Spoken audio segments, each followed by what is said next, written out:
오늘은 학개서 두 번째 말씀으로 이전 영광보다 나중 영광이 크리라 라는 제목으로 같이 말씀을 나누도록 하겠습니다. 빅터 프랭클의 죽음의 수용소라는 책에서 저자는 제2차 세계대전 당시에 그 아우슈비츠 수용소에 수감된 사람들 가운데에 두 부류가 나누어져 있다는 것을 발견하게 됩니다. 한 부류는 처음부터 그냥 모든 것을 다 포기해버리고 삶을 놓아버린 사람들이고요. 다른 한 부류는 생존의 불꽃을 지키기 위해서 끝까지 필사적으로 노력하는 사람들이었습니다. 서로 상반된 반응을 보이고 있는 이들의 명확한 차이는 삶의 의미를 가지고 있는 것에 있었다라고 기록합니다. 아무리 절망적인 상황과 환경일지라도 아주 작은 것에 삶의 의미를 발견하게 된다면 그로 인해서 사람은 행복해질 수 있고 단단해질 수 있고 소망을 가질 수 있다는 거예요. 가장 처절하고 가장 극한의 상황 속에서도 삶의 의미를 발견하는 것만으로도 삶은 굉장히 달라집니다. 그렇기 때문에 여러분, 우리의 인생 가운데에 너무나 중요한 것이 있는데, 우리가 살아갈 때 단순히 내 삶의 어떤 의미를 발견하는 것을 뛰어넘어서 삶의 목적이 무엇인지를 깨닫는 것이 너무나 중요하다는 거예요. 오늘 학개서 2장의 말씀을 통해서 우리는 삶의 중요한 목적을 같이 살펴보기를 원합니다. 우리의 인생 가운데 무엇을 채워야 되는지, 우리의 삶에 붙들어야 되는 것이 무엇인지에 대해서 오늘 하나님이 말씀하시는 음성을 같이 들었으면 좋겠습니다. 하나님은 이스라엘에게 가장 먼저 이 성전의 이전 영광을 버리라 라고 말씀하세요. 학개서 2장 3절입니다. 너희 가운데 남아있는 자 중에서 이 성전의 이전 영광을 본 자가 누구냐? 이제 이것이 너희에게 어떻게 보이느냐? 이것이 너희 눈에 보잘것 없지 아니하냐? 여러분, 이스라엘 공동체 가운데에 이 성전의 이전 영광을 본, 이 성전의 이전 영광이 어떤 성전입니까? 솔로몬의 성전을 실제로 본 사람들이 있다라는 거예요.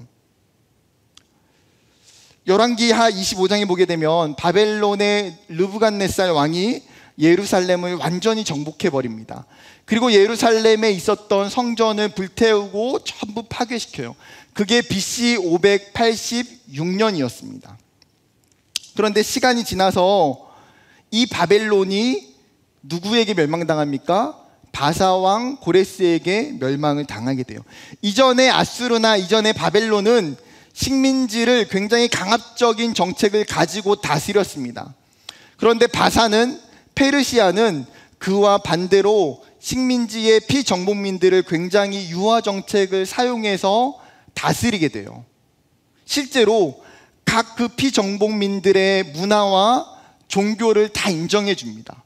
심지어 더 중요한 거는 그들 가운데 포로로 잡혀온 사람들 중에 자신의 고국으로 돌아가고 싶은 사람이 있으면 돌아갈 수 있도록 허용해 주고 있다라는 거예요. BC 537년에 스룹바벨을 중심으로 약 5만 명의 사람들이 1차 포로 귀환을 하게 됩니다. 첫 번째 포로로 끌려갔던 사람들의 입장에서는 약 70년 만에 예루살렘으로 돌아온 거예요.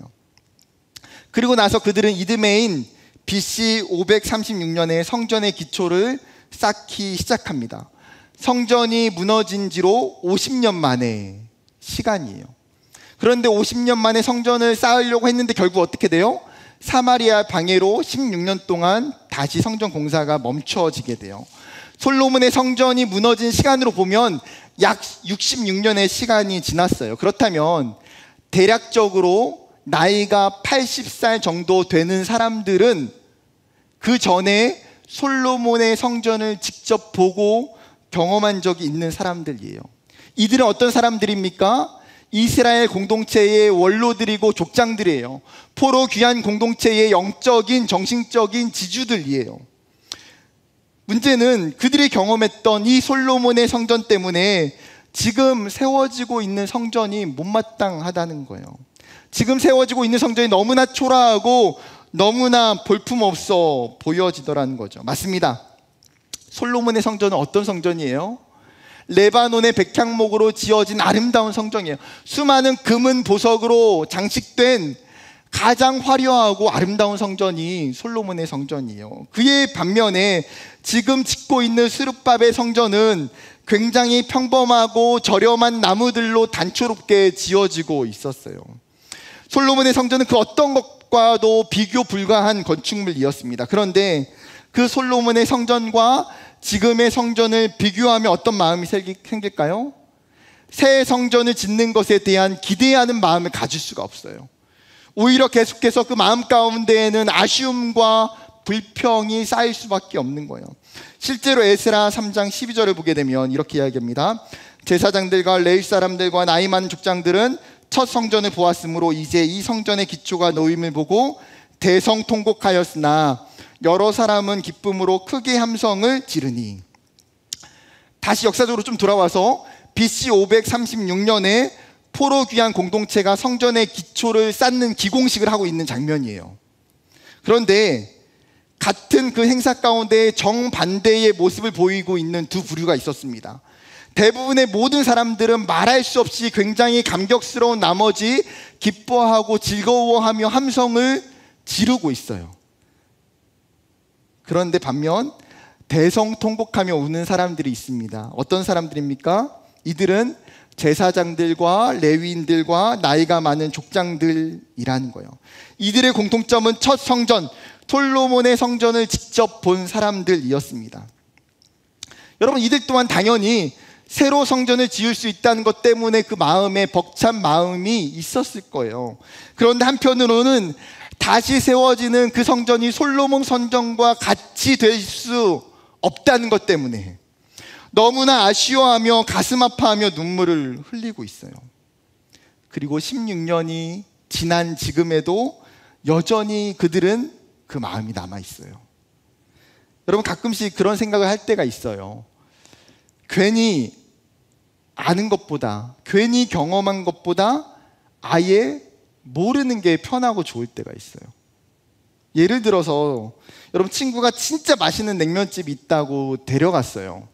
이 집은 진짜 서울에서 정말 최고의 냉면의 맛집이다. 뭐 나쁘지 않게 맛있게 잘 먹었어요. 그런데 사실은 나는 더 맛있는 냉면집 알고 있는 거예요. 내가 알고 있는 그 냉면집이 진짜 더 훨씬 맛있어요. 그러면 지금 먹는 냉면이 분명 맛있긴 하지만 어때요? 사실 내가 먹어본 그 냉면 때문에 큰 감동을 받진 않아요. 친구가 해외에서 방학 때 들어왔는데 같이 제주도 여행을 갔어요. 친구에게 제주도 여기저기 이제 데리고 구경을 시켜주려고 계획도 세우고 제주도에 있는 멋진 폭포를 한번 보여줘야겠다. 그래서 천지연 폭포와 정방 폭포를 데려갔어요. 그런데 알고 봤더니 그 친구가 들어오기 일주일 전에 캐나다에서 나이아가라 폭포를 보고 온 거예요. 어떤 마음이 들까요? 좋긴 한데 큰 감동이 없어요. 압도적인 폭포를 이미 보고 왔기 때문에 감동하기가 어려워요. 저는 나이아가라 폭포를 본 적이 없기 때문에 우리나라 작은 폭포들 뭐 이렇게 물이 좀만 내려와도 그냥 감동이 되고 은혜가 돼요. 여러분, 그게 경험이 있고 없고의 차이예요. 때로는 내가 가지고 있는 경험, 내가 누렸던 좋은 추억이 나의 발목을 붙잡을 수 있으면 알아야 돼요. 여러분, 다시 본문으로 돌아와서 한 가지 질문을 던져봐야 돼요. 이스라엘의 이 원로들이, 이 족장들이 정말 슬퍼하고 아쉬워하는 진짜 이유가 무엇입니까?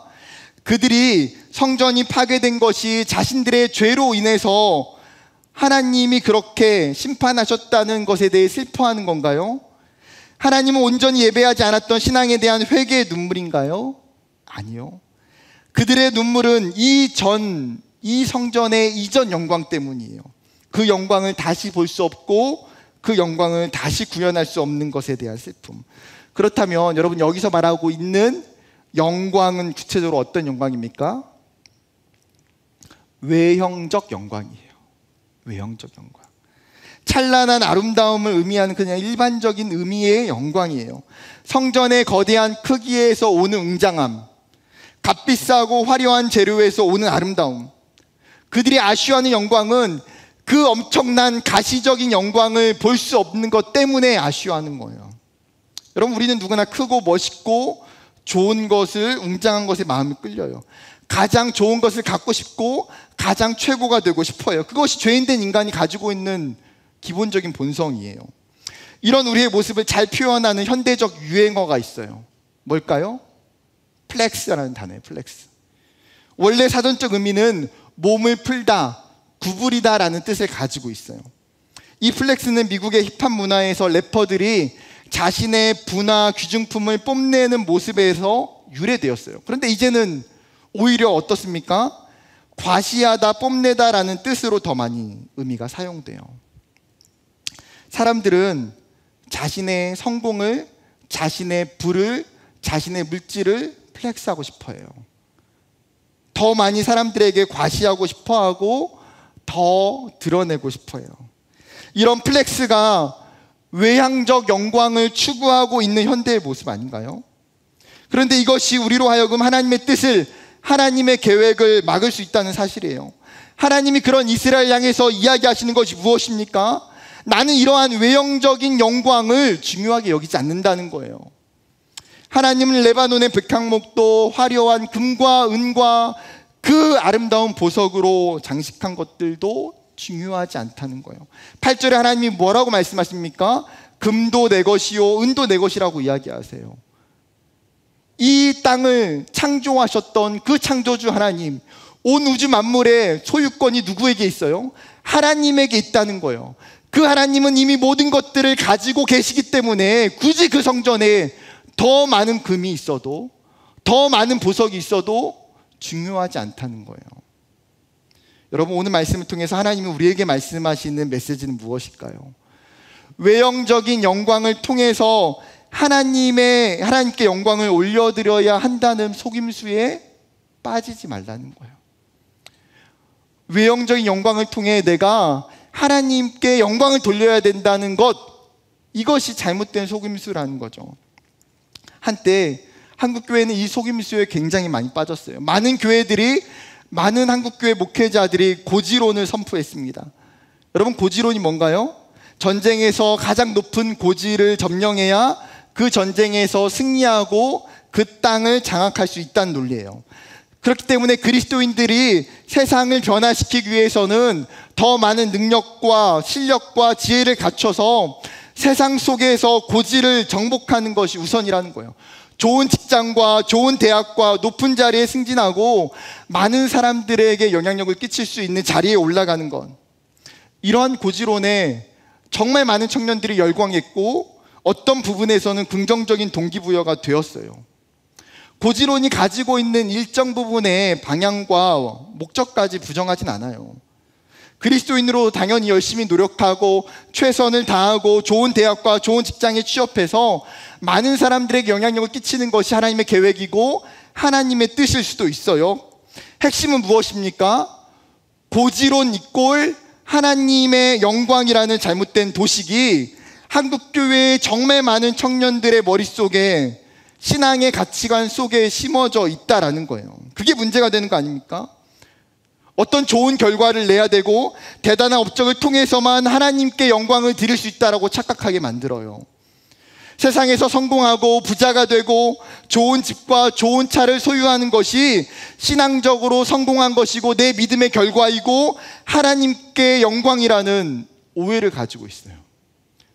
청년의 때에 저는 그런 생각이 많았어요. 여러분의 마음속에도, 여러분의 생각 속에도 일정 부분 그런 마음들이 있는 것 아닙니까?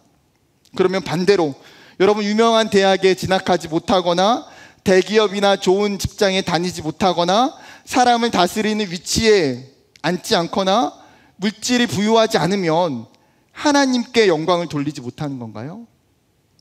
사랑하는 청년 여러분, 혹시나 여러분 안에 외형적 영광을 통해서 하나님께 영광 돌릴 수 있고 그로 인해서 하나님께 사랑을 받을 수 있다고 생각한다면 그 생각과 마음을 먼저 내려놓길 원해요.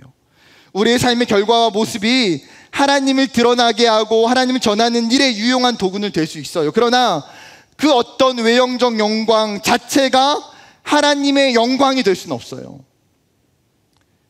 여러분, 이 사실이 바르게 세워질 때에 비교하지 않게 돼요. 다른 사람이 가지고 있는 삶의 결과와 내 삶을 비교하지 않게 돼요.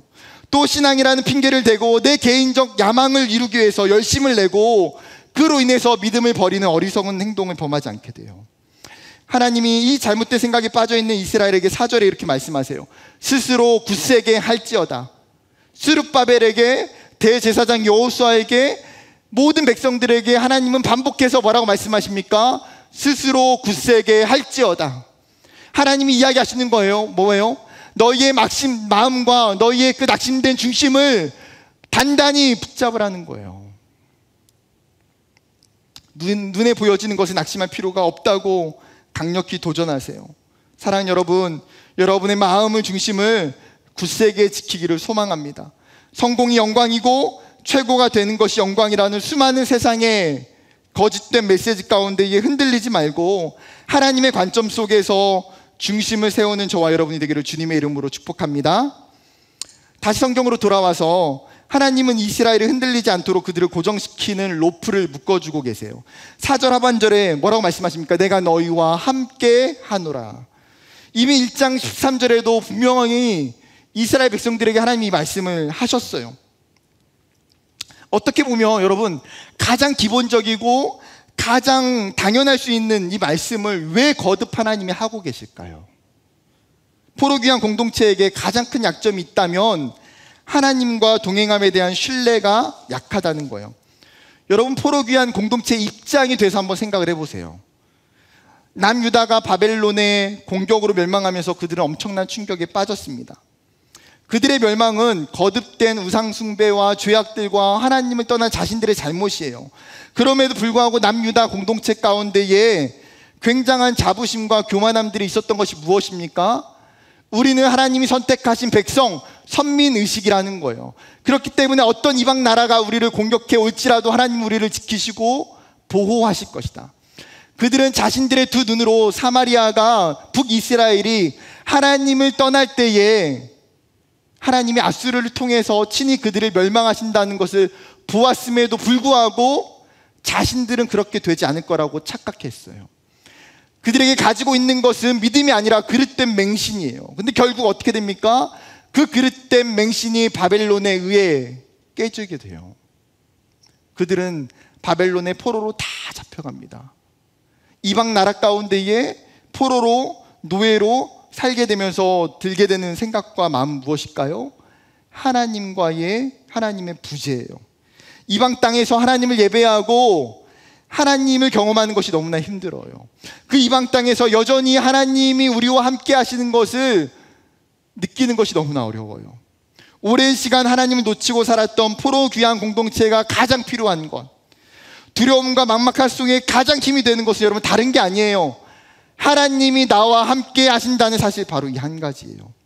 하나님이 동행하신다는 것, 하나님이 연합하는 것, 그들은 하나님으로부터 멀어지지 않도록 믿음 안에 서 있을 수 있도록 하나님이 그들을 이 로프로 묶어주고 계신 거예요. 사랑하는 여러분, 하나님이 오늘 학계 선지자를 통해서 말씀하시고 있는 이 메시지가 우리에게 하시는 말씀이에요. 하나님이 여전히 우리의 삶에 함께 하시고 우리 안에 서 계세요. 우리 안에 서 계시는 그 하나님을, 성령 하나님이 바로 그런 모습이시라는 거예요. 요한복음 14장 16절입니다. 내가 아버지께 구하겠으니 그가 또 다른 보혜사를 너에게 주사 영원토록 너희와 함께 있게 하리니 그는 진리의 영이라. 세상은 능히 그를 받지 못하나니 이는 그를 보지도 못하고 알지도 못함이라. 그러나 너희는 그를 아나니 그는 너희와 함께 거하심이요 또 너희 속에 계시겠음이라. 아멘. 하나님은 보혜사 성령을 그 택하신 백성들 가운데 선물로 주셨다는 거예요. 예수를 믿음으로 고백하는 자들에게 있는 공통점이 무엇입니까? 성령 하나님이 그 마음 가운데에 내주하신다는 거죠. 그리고 그 성령이 우리와 함께 하시고 성경은 영원토록 그분이 함께 하신다 말씀하세요. 사랑하는 여러분, 여러분이 있는 그곳에 서 계시는 하나님을 보기를 원해요.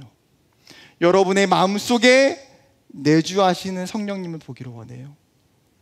우리가 세상의 파도 속에 휩쓸려 떠나가지 않도록 하나님이 나와 함께 하시는 이 엄청난 진리를 여러분 영적인 로프로 꼭 붙잡고 있기를 주님의 이름으로 축복합니다. 다시 본문으로 돌아와서 하나님 성전을 다시 세우라는 이스라엘에게 엄청난 약속을 말씀해 주세요. 7절과 9절입니다. 7절 말씀 같이 읽을까요? 시작. 또한 모든 나라를 진동시킬 것이며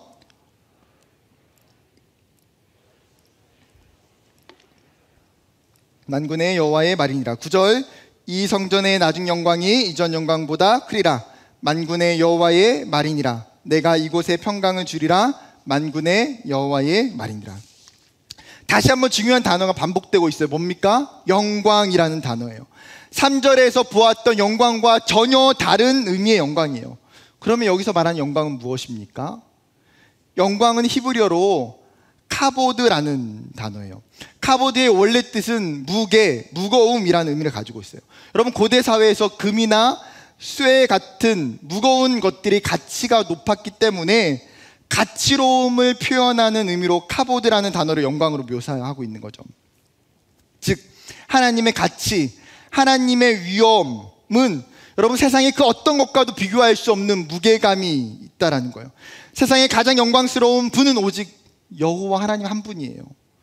보통 하나님의 영광이라는 것은 하나님의 거룩하심이 외적으로 표출되는 것을 이야기해요. 그 하나님의 절대적인 거룩이 하나님 이 피조세계 가운데에 찬란하게 나타나게 될 때에 우리는 하나님의 그 권능과 하나님의 그 신성이 어떤 초자연적인 상태나 물리적인 현상으로 보게 되는 것을 하나님의 영광이라고 이야기해요. 성경에서 이 하나님의 영광을 이야기하는 구절들이 굉장히 많아요. 몇 가지만 간단하게 보면 출애굽기 24장에 보게 되면 여호와의 영광이 신의 산에 머무르고 구름이 엿새 동안 산을 가리더니 일곱째 날에 여호와께서 구름 가운데 모세를 부르시니라. 출애굽한 이스라엘 백성들이 십계명과 율법을 받기 위해서 신의 산 앞에 호렙산에 나아갔어요. 모세가 이미 하나님 앞에 호렙산 위에 올라갔어요. 하나님이 계시는 그곳 가운데 무엇이 보입니까? 하나님의 영광이 신의 산 위에 머물렀다라는 거예요. 구름 가운데에 그 영광이 나타나요. 출애굽기 40장에 보게 되면 구름이 회막에 덮이고 여호와의 영광이 성막에 충만하더라. 출애굽기 40장은 이스라엘 백성들이 하나님이 말씀하신 대로 회막과 성막을 다 지은 후의 마지막 장면이에요. 성막을 다 지으니까 어떻게 됩니까? 하나님의 그룹이 그 성막의 영광에 충만해진다라는 거예요. 하나님이 그 성막 가운데에 임재하시니까, 하나님이 그 성막 가운데에 들어가시니까 하나님의 영광이 그곳 가운데 나타나는 거죠. 열왕기상 8장의 말씀은 솔로몬이 성전을 다 짓고 났을 때의 사건이에요. 8장 10절 11절 제사장이 성수에서 나올 때에 구름이 여호와의 성전에 가득하며 제사장이 그 구름으로 말미암아 능히 서서 섬기지 못하였으니 이는 여호와의 영광이 여호와의 성전에 가득함이더라. 성전이 다 짓고 나자 구름이 가득히 가라앉게 돼요. 제사장들이 그 구름이 너무 가득하니까 일을 할 수 없이 조차라고 이야기하는 거예요. 여러분, 그런데 그 구름이 무엇을 나타냅니까? 성전에 하나님이 임재하시고 하나님의 영광이 그곳에 나타나는 것을 성경이 명확하게 보여주고 있는 거예요. 하나님의 영광은 하나님의 임재가 강력히 나타날 때 드러나는 현상이에요. 그러면 이 영광을 좀 더 정확히 이해할 필요가 있어요. 김남준 목사님이 하나님의 도덕적 통치라는 책에서 하나님의 영광을 세 종류로 쉽게 설명하는데, 첫 번째는 본체적 영광이에요. 본체적 영광은 말 그대로 하나님의 존재 자체가 영광을 가지고 있다는 거예요. 하나님은 그 어떤 피조물의 영향을 받지 않으셔도 하나님 자체가 마치 태양과 같이 찬란한 빛을 가지고 있는 영광스러운 존재라는 거예요. 두 번째 영광은 발산적 영광이에요. 그 본체적 영광이 피조세계 가운데, 우리가 살고 있는 피조세계 가운데 표출되어서 나타나는 영광, 그게 본체 발산적 영광이에요. 이 발산적 영광을 통해서 사람들은, 피조물들은 하나님의 영광이, 하나님의 임재가 거기 머물렀다는 것을 깨닫게 되는 거예요. 성경을 보게 되면 구름을 통해서, 찬란한 빛을 통해서, 불을 통해서 하나님의 임재가 나타나게 돼요. 마치 태양빛이 발산하여 그 빛을 눈으로 보여지고 나타내는 것과 같은 거예요. 세 번째, 마지막은 효과적 영광이에요. 사람이 하나님의 도덕적 통치를 온전히 순종하고 따르게 될 때에 드러나는 영광.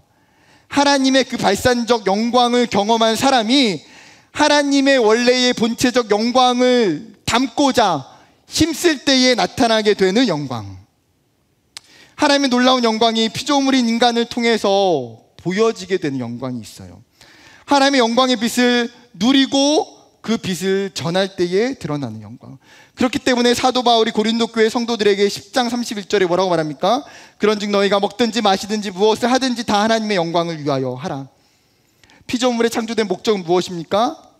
우리의 가장 중요한 일은 우리의 삶을 통해서 하나님의 효과적 영광이 풍성하게 내 삶 가운데에 드러나게 하는 것.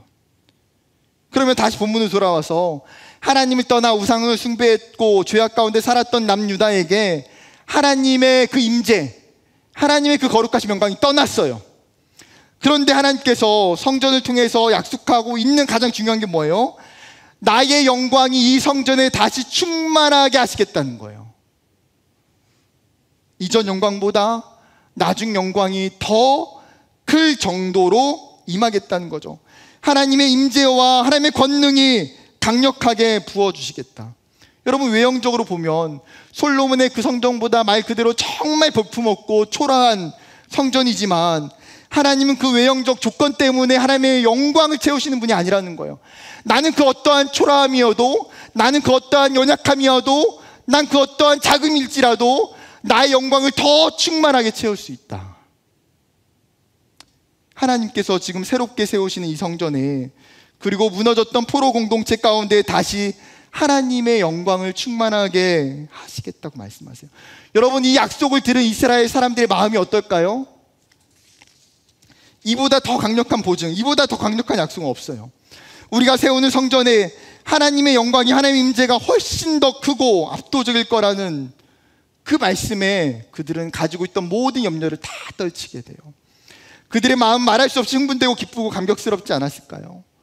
사랑하는 청년 여러분, 가장 복된 인생이 어떤 사람일까요?